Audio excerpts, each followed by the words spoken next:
ભાગી ગયા છોકરાઓ રડતા હતા શ્રી નારાયણ વિદ્યાલય બધા બહુ છોકરાઓને વાગ્યું છે ક્યાં હોસ્પિટલમાં લઈ ગયા છે? લઈ તો ગયા મેડમ અમુક છે અમુક મેડમો છે ને અમુક ભાગી ગયા અમુક મેડમો ભાગી ગઈ છે એન્ડ ટાઈમ પર હા કેટલા વાગે પડ્યું?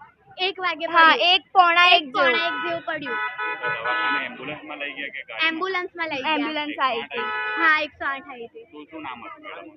એ નહીં ભૂમિકા મેડમ હતું કૃષ્ણા મેડમ હતું અલ્પા મેડમ હતું ને 3-4 મેડમો હતી બીજી નહીં ખબર કીર્તિ અહીંયા નારાયણ હાઈસ્કૂલ છે વાગડે રોડ ગુરુકુલ 4 રસ્તા પાસે અને એ કંઈક મકાનની સ્કૂલની દિવાલ જે હશે પાછળ ધરાશય થઈ છે અને બાળકે નીચે દબાયેલા એવી સૂચના મળી હતી.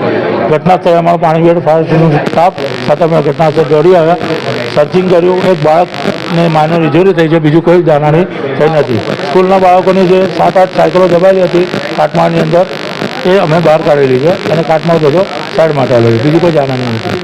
પાણીગેટ એક બાળકને માઇનર ઈજા થઈ છે, બીજા કોઈ બાળકને ઈજા થઈ નથી. આવી રીતે કોઈ દુર્ઘટના બને અને મેડમ ભાગી જાય એવું તો ના ચાલે ને. મેડમની જિમ્મેદારી છે ને, જવાબદારી છે. અને ચલો મોટા છોકરાઓ તો એકવાર ભાગીને નીકળી આવશે બહાર, પણ જે નાના છોકરાઓ છે એમનું કોણ?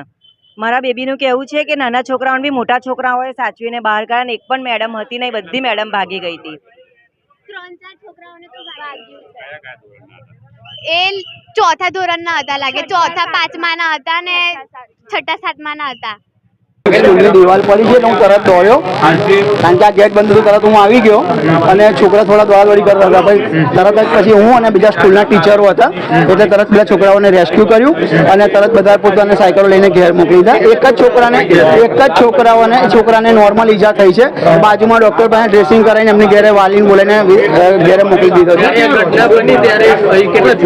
સાહેબ એ બધી મને ખબર નથી, હું તો બાજુમાં હતો એટલે અહીંયાથી વખતે તો કોઈ હતું જ નહીં, કારણ કે બધા છોકરા દોડાદોડી કરીને બહાર નીકળી ગયા હતા. એટલે અહીંયા કોઈ 2-3 સાયકલો દબાઈ ગઈ હતી, બાકી બીજું કોઈ એવું જાનહાનિ કે એવું કશું થયું નથી.